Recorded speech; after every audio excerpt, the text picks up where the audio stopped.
Son plus gros fait d'armes en politique fut la réforme des services de santé qu'il a proposée en 1991. Bienvenue à Mémoire de député.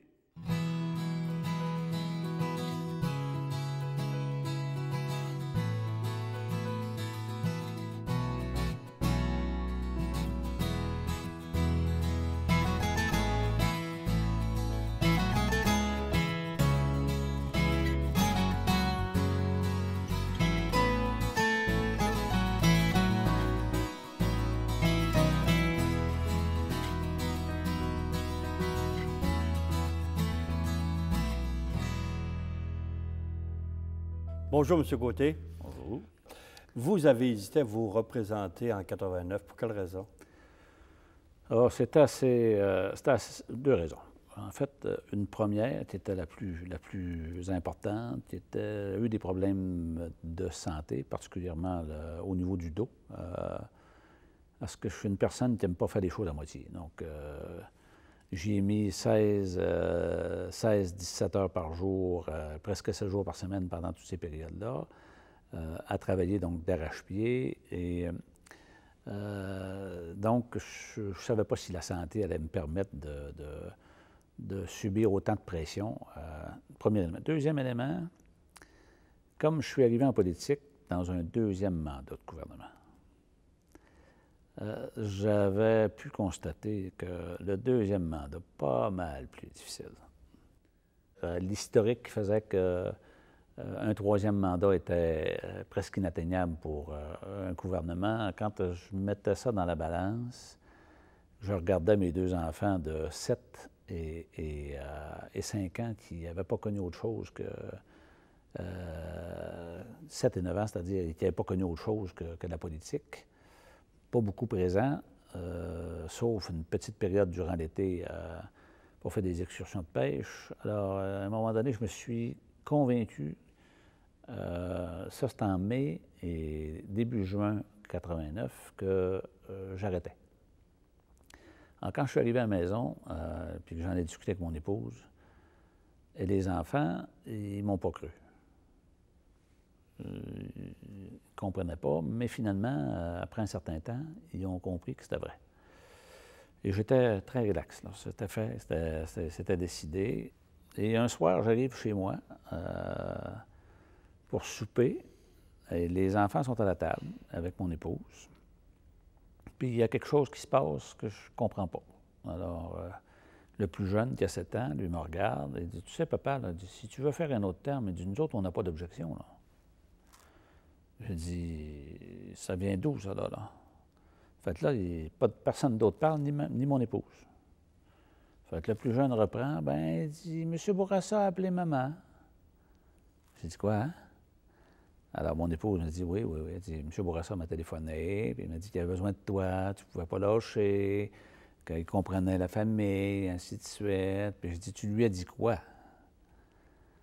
On lui a dit que si tu étais une tâche allégée, qu'on n'avait pas d'objection à ce que tu retournes. Puis j'ai dit, il a dit quoi? Il dit, il m'a remercié. Fait que là, j'ai compris que j'étais piégé. Alors, il y avait un conseil où il y a eu une rencontre avec M. Bourassa par la suite. Il a dit, écoute, tu ne peux pas me lâcher comme ça. Il a dit, on a besoin de toi sur le plan d'organisation. Il dit, viens faire quelques années, puis tu partiras après. Fait que là, j'ai dit, Robert, je ne peux pas prendre la charge que j'avais. Regarde, je suis épuisé, j'ai besoin de me reposer. J'ai dit, je vais être loyal jusqu'à l'élection. Puis après ça, il me dit, tu reviens. Tu ne peux pas me refuser ça. Tu reviens. Il dit, tu choisis ce que tu veux. J'ai dit, est-ce qu'on peut régler ça maintenant? Il dit oui. J'ai dit, loisirs, chasse et pêche et leader. Il dit, aucun problème. Aucun problème. J'ai dit, peux-tu confirmer ça à mon épouse? Alors, il dit, aucun problème. Il dit, parfait, c'est correct, je vais y confirmer. C'est comme ça que je suis reparti en élection. Vous étiez toujours organisateur pour l'Est Oui. Et candidat dans Charlesbourg. Donc, les deux machines étaient bien rodées. Ah oui, définitivement. Définitivement. D'ailleurs, les gens de Charlesbourg étaient soulagés. Mon membership, pour me prouver que les gens me voulaient, mon membership est monté à 5 000 membres au niveau de l'association, la machine était présente. Et évidemment, il y avait des choses concrètes de fait au niveau du comté, que ce soit l'Atrium, que ce soit le Cégep, qui était la fierté des gens de Charlesbourg. Puis ce qui est encore aujourd'hui la fierté de Charlesbourg, c'est le centre hospitalier pour soins prolongés de Saint-Jean-Eudes, qui est le modèle un peu partout à travers le Québec. Là. Donc, il y avait des éléments pour être capable de faire en sorte qu'on puisse progresser. Le Patro, le Bounet des Jésuites, regardez, mettez-en, je pense que Charlesbourg a été relativement bien servi. Et là, durant la campagne, vous êtes déplacé, évidemment, dans l'Est du Québec, et à Cap-Chat, il s'est produit une déclaration qui vous est retombée sur le nez dans le sens que vous avez dit, si les gens de Cap-Chat... En fait, si on recule un petit peu, parce qu'il faut remettre ça en contexte. Plus ou moins vers... L'élection étant le 25 septembre. Donc, l'élection est déclenchée en août. On a eu une réunion à Montréal du comité très serré de campagne électorale. M. Bourassa, Pierre Bibeau, John Perizella, Mario Bertrand, Fernand Lalonde et moi. Et la campagne ne levait pas. Et M. Bourassa était ulcéré. Après avoir eu un mandat exceptionnel comme on a eu, M. Bourassa était très malheureux. Alors je dis à M. Bourassa, Robert, c'est dans l'Est que ça se gagne. J'ai dit, si tu veux que ta campagne lève, donne-moi 4 jours, je les organise et tu t'en viens dans l'Est. Sur le champ, il a dit, c'est ça. On est donc parti pour aller annoncer la luminerie Alouette à cette île. On a fait les îles de la Madeleine. Et là, Claire-Hélène Ovington était contestée dans le comté de Matane, hein, par un certain nombre d'individus, à tort. J'étais toujours demeuré sur le fait que j'avais promis qu'il y aurait une scierie à Cap-Chat. Alors, ce que j'avais fait, j'avais travaillé pour convaincre un industriel de bâtir une usine de boîtiage à Cap-Chat.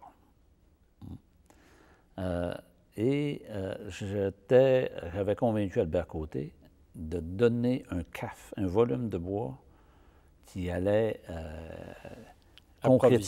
d'approvisionner, puis concrétiser la réalisation de l'usine de boîtiage à Cap-Chat. Donc, je m'étais organisé, puis c'était pas la première fois, dans les tournées comme ça, quand M. Bourassa est là, les fonctionnaires fonctionnent plus vite un peu, pour passer à Cap-Chat et faire en sorte qu'on puisse faire l'annonce, remettre le CAF à l'individu qui allait bâtir la scierie, assis en avant, puis déclarant solennellement devant tout le monde qu'il allait bâtir la scierie. Alors, on est installé, il y a 1000 personnes, tout le monde sait que ça va arriver. Alors, on fait l'annonce. Et à partir de ce moment-là, moi, j'avais rempli mon engagement. Et là, je dis, puis je savais que Claire-Hélène était contestée, là, il y a des gens qui la contestaient. Je dis, si vous ne votez pas pour Claire-Hélène, venez pas me voir pour d'autres choses.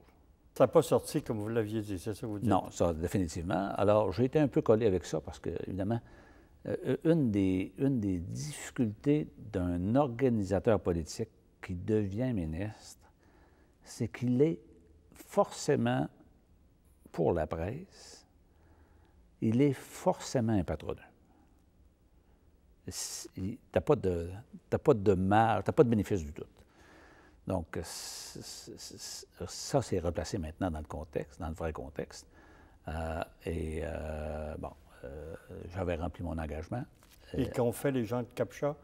Les gens de Cap-Chat ont voté libéral, ont reconduit Claire-Hélène Ovington, qui a été pour eux une excellente députée pour tout le comté de Matane.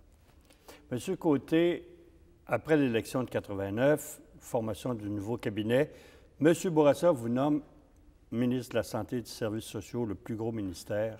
Est-ce que c'est ça que vous souhaitiez avoir? Absolument pas, là. Ça a été un choc. au lendemain de donc l'élection du 25 septembre, où j'avais finalement accepté de me présenter si j'avais loisir chasse et pêche et leader, les négociations avaient commencé avec Michel Gratton qui s'était pas représenté pour savoir qui je gardais dans son personnel, parce que j'étais leader du gouvernement. Et il avait été convenu que le jeudi soir, à Montréal, les principaux organisateurs, 10-12 personnes, allaient souper ensemble avec M. Bourassa pour se congratuler un peu de la victoire du 25 septembre. Et il était 5 heures du soir et le téléphone sonne. Je prends le téléphone. Il dit, Marc, il dit, oui, c'est Robert. Oui, alors il dit, écoute, on se voit toujours ce soir. Je dis, oui, définitivement, je suis monté pour ça. Il dit, pourrais-tu passer à la maison avant? J'ai dit, certainement. Moi, j'ai en parfaite confiance de son engagement, de sa promesse.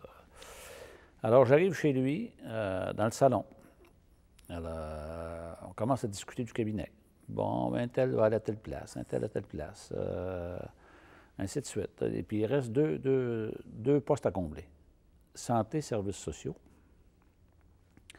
Et je dois dire chasse à pêche et leader. Alors, moi, j'ai pas de problème. Je suis convaincu qu'il va m'annoncer que c'est... Et finalement, il s'assoit puis il se raidit un peu. Il dit, j'ai décidé que tu irais à la santé. Là, je le regarde, je dis, écoute... c'est pas ça qui avait été décidé? C'est pas ça qui a été convenu. Alors, j'ai dit, puis c'est pas ça qui a été convenu avec mon épouse. Il dit, si tu veux, je vais la rappeler. Alors, j'ai dit, dans les circonstances, là, je pense que c'est peut-être préférable que ce soit moi qui lui parle, parce qu'en réalité, tu peux pas dire non à un premier ministre. D'autant plus que c'était une surprise, mais ça n'en était pas une. Parce qu'en décembre 88, il m'avait fait venir à son bureau pour me dire, écoute, à mon retour de Davos en février, je fais un remaniement ministériel et je souhaite que tu prennes la santé. Je lui avais dit oui. Et donc, je suis revenu dans la nuit à Québec, puis j'ai réveillé mon épouse pour lui apprendre la bonne nouvelle.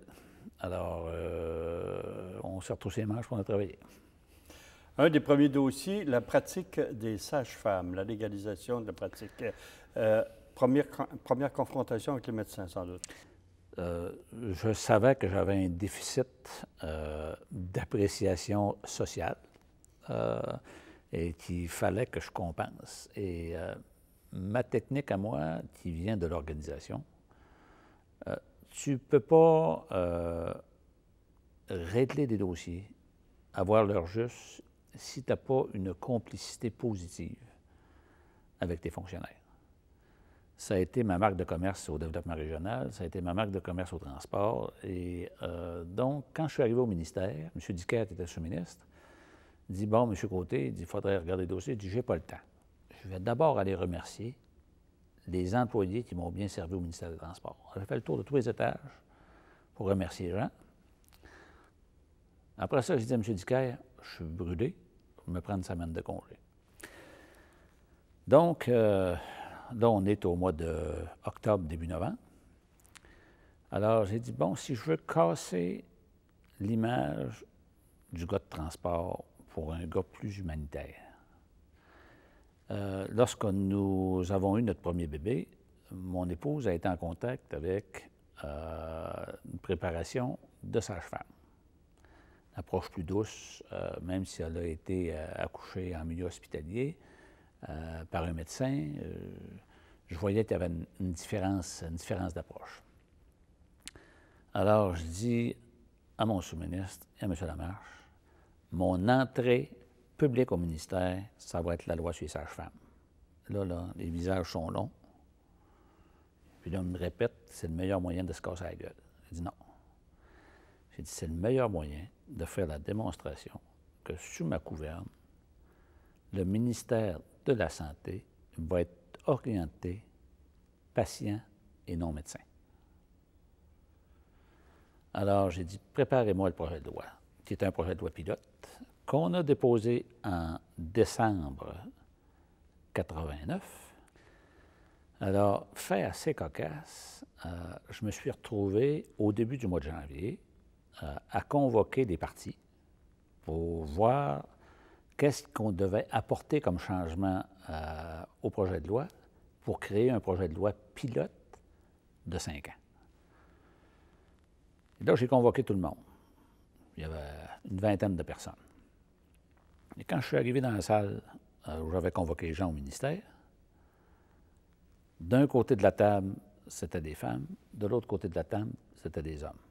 Alors, vous aurez facilement compris que du côté des femmes, c'était des infirmières, c'était des sages-femmes, puis de l'autre côté, c'était des médecins.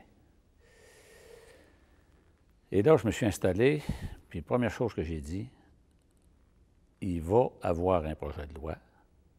C'est un projet de loi pilote.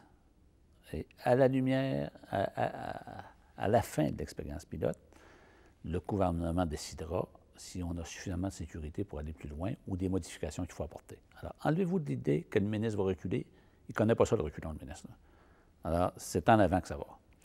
Et donc, au bout de la ligne, le projet de loi a été adopté. Qu'est-ce que vous avez fait de la réforme que Mme Lavoie-Roux avait préparée? En fait, là, j'étais un peu, c'était un peu le politicien et l'organisateur qui avait compris que il y avait une commission parlementaire où les gens allaient déposer des mémoires qui étaient enclenchées. En fait, l'opposition réclamait à corps et à cri que je me commette sur l'orientation de Mme Lavoie-Roux. J'ai dit non. Le gouvernement a fait son livre sur la proposition de Mme Lavoie-Roux. Il y a une commission parlementaire qui va entendre les gens. Je ferai, moi, la mienne après. Donc, on a entendu 178 mémoires en commission parlementaire, donc à l'automne et une partie de l'hiver. Et donc, en parallèle de cela, j'avais créé au ministère une équipe de 50 personnes de différents horizons pour travailler sur ce que serait la réforme. Des gens dédiés, impliqués, qui a été une expérience un peu menée comme on mène une organisation électorale. Et là, j'ai gagné la confiance d'à peu près tous les fonctionnaires du ministère qui ont travaillé comme des forcenés pour faire une réforme qui serait axée sur le citoyen, le patient d'abord. Et dès le mois de juin, on a enclenché un processus là, qui allait nous mener au dépôt de la réforme, rendre publique la réforme en décembre 90. Et c'était quoi? Vous nous rappelez les grandes lignes de cette réforme-là? Bien, en fait, il y a peut-être plusieurs axes, mais si on veut être capable de résumer, pour moi, il était devenu très évident que le ministère ne pouvait pas tout décider. Le ministère décidait pour une poignée de porte, pour un cathéter, pour tout. Pour moi, là, le premier constat, c'est qu'il fallait absolument trouver le moyen d'envoyer au niveau de l'établissement ou des régions toute une série de décisions qui pouvaient être prises là dans le quotidien et qui n'allaient pas mettre le ministère en péril. Premier élément. Deuxième élément, deuxième constat, c'est que le ministère était en silo. Alors, un individu qui pouvait avoir une double maladie pouvait être soigné pour une, mais pas soigné pour l'autre. Et ça n'avait pas de bon sens pour un ministère qui avait la responsabilité de la santé et des services sociaux. Il ne faut pas oublier. Donc, l'idée, c'était de dire, les silos, on éclate ça. Il n'y a plus de silos. Alors, donc, pour qu'il n'y ait plus de silos, il faut que ce soit le patient qui soit au centre du système. Et troisièmement, c'était le ministère de la Santé et des Services sociaux, mais c'était surtout le ministère de la Santé. Les services sociaux ne se sentaient pas partie prenante du ministère, ça se sentait là, un département du ministère qui était important. Et quand on regarde tout ce qui se passe au niveau des services sociaux, hein, c'était les CLSC, c'était la jeunesse, et ainsi de suite. Donc, c'était quand même beaucoup de monde. Et l'idée, c'était de dire, On fait un ministère, mais un ministère qui va redonner aux services sociaux ses titres de noblesse. Cette annonce-là de votre réforme, vous l'avez faite à Charlebourg, je crois, dans un grand déploiement. Vous avez été critiqué pour ce que l'opposition appelait le spectacle à marque-vent. Oui, le show. Le show. Le show à marque-vent. En fait, ce qu'il faut comprendre, c'est qu'ayant travaillé pendant toute cette période-là, à partir du moment où vous écrivez une réforme de cette importance-là, il faut la passer à l'intérieur de l'appareil gouvernemental. Bon, il faut que tous les comités ministériels l'approuvent, il faut que le Trésor l'approuve, les finances l'approuvent et que le Conseil des ministres donne sa bénédiction. C'est là qu'on venait de terminer la construction du Patro à Charlebourg, double gymnase. J'ai dit, on s'installe dans le gymnase, on le loue, on s'installe dans le gymnase, puis on fait tout ce qu'il faut. Donc, une série d'équipements qu'on a été obligé de... et finalement, on a fait la présentation qui a été un succès assez retentissant. On s'en rappelle encore aujourd'hui. De communication, et il s'agit de relire les journaux de l'époque pour s'apercevoir que c'était assez exceptionnel comme réforme et une bonne présentation. Et le show lui-même a coûté 120 000 $. Quand on dit la location des appareils, des télévisions, des chaises, des tables, ainsi de suite, location du Patro, 120 000 $. Sauf que l'habilité de Rémy Trudel à l'époque, ça avait été de dire tout ce qui est l'imprimerie des documents qui étaient expédiés à toutes les institutions, y compris le déplacement des gens qui étaient venus de région, totalisait 600 000 $. Donc, il m'a collé le 600 000 $ d'une manière assez habile quand on était dans l'opposition. J'aurais fait probablement la même chose si j'avais été à l'opposition. Et donc, la seule chose qu'ils ont trouvé à critiquer, c'est le show de Charlebourg. Sur le fond, écoutez, je pense qu'il y avait une relative unanimité au niveau de l'Assemblée nationale, même une surprise à ce moment-là. Oui, et là, vous êtes frotté encore aux médecins. En fait, ce qu'il faut comprendre, c'est dans un exercice comme celui-là, tout ministre consciencieux fait un travail au préalable de consultation et tente de trouver des voies de passage sur chacun des sujets. J'avais donc, pendant toute la période de préparation, 2 tables avec les médecins. De manière régulière, je rencontrais les omnis et une autre table des spécialistes. Les spécialistes, c'était le docteur Desjardins, qui était le président de la Fédération. Et au fil des discussions, ces gens-là admettaient que dans le système, il y avait des abus et qu'il y avait des correctifs significatifs à apporter au réseau. Donc, à la lumière de tout ça, j'ai fait cheminer dans chacune des tables des éléments qui allaient se retrouver dans la réforme. Et ça allait relativement bien. À l'occasion, ça frottait, mais c'était porte close, puis on cheminait, et là, ils ne savaient pas encore trop ce qui allait être dedans ou pas dedans. Celui qui est venu, passez-moi l'expression, fourrer le bordel dans toute la démarche, s'appelle Augustin Roy. Parce que j'avais une entente avec les omnis. J'étais tout près d'une entente avec les médecins spécialistes, le docteur Desjardins en particulier. Même si la négociation était serrée, on voyait qu'il y avait de part et d'autre une volonté d'apporter des correctifs qui étaient nécessaires au réseau de la santé. Et un bon jour, Augustin, qui avait oublié qu'il était responsable, lui, de la protection du patient, a décidé de protéger les médecins. Fait qu'il est allé sur la place publique en disant aux médecins, « Vous êtes après vous faire fourrer par côté. Hein? Ça n'a pas de bon sens. » Alors, donc, Augustin est parti en campagne, puis là, bien, ça a commencé à lever un peu partout. Hein, et le poids de médecins, 16 000 au Québec, s'ils décident de contester, ça a un poids pas mal plus important que le ministre, parce que forcément, le ministre, lui, il ne dit pas toujours la vérité. Hein? Le ministre, il y a quelque chose à te passer, donc normalement, il ne dit pas toujours la vérité. alors que le médecin est en contact direct avec le patient. S'il envoie 30 par jour, hein, il est en contact 30 par jour. Alors, donc, à partir de ça, ça fait un rapport de force qui n'est pas facile. Mais dans l'opinion publique, des sondages m'indiquaient que 75 des gens étaient favorables à la réforme. Probablement qu'il y avait les mêmes sondages. Alors, c'est là qu'ils ont décidé de mener une campagne qui a coûté 3,5 millions de dollars dans des prime spots de télévision pour dénoncer la réforme et qui a mené finalement à une parade devant le Parlement en juin 91. Ils descendent dans la rue, grosse manifestation devant le Parlement. On rapporte même que M. Bourassa, à ce moment-là, parce que la coïncidence était jour pour jour, vous aurait dit, bon, bas en retraite. Quel souvenir vous gardez de cet épisode-là? On est là pour la vérité. Alors, comme c'est des mémoires, ça peut être confronté à n'importe qui. Évidemment, on était en commission parlementaire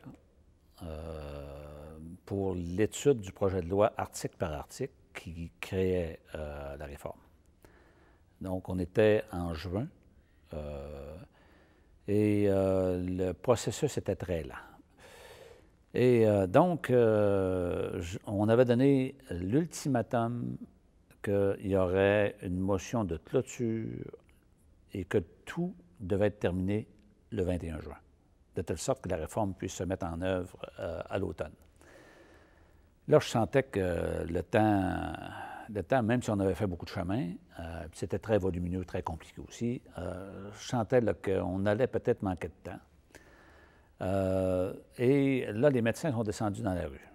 Et cette journée-là, de voir autant de médecins en sarrau blanc devant le Parlement, là, je me suis dit, s'il y a quelqu'un qui fait le calcul de 5000 médecins, qui voit 30 personnes par jour, ça fait 150 000 personnes qui, aujourd'hui, n'auront pas vu un médecin. S'il faut qu'il y ait une personne qui décède par rapport à ça, j'ai un problème comme ministre de la Santé parce que l'objectif, c'est de soigner le monde, c'est pas d'avoir des médecins dans la rue. Ça a été une prise de conscience pour moi assez importante. Et c'est à ce moment-là qu'ils ont demandé une rencontre avec M. Bourassa. Alors, on se rappelle le contexte. Hein? M. Bourassa, c'était de la lutte assez importante de son cancer. Alors, M. Bourassa, je prends l'initiative de l'appeler. Et je dis à M. Bourassa, tu dois rencontrer les médecins. Parce que je dis, il ne faut pas qu'ils soient dans la rue. Il faut qu'ils soient dans les établissements pour soigner les individus. Et à partir de ça, il dit, je vais les rencontrer, mais à condition que tu sois avec moi. Parce qu'il dit, je suis loin de ça. J'ai dit, je comprends. Alors, j'ai dit, parfait, fixe-leur une réunion qui était aux alentours du 18 ou 19 de juin.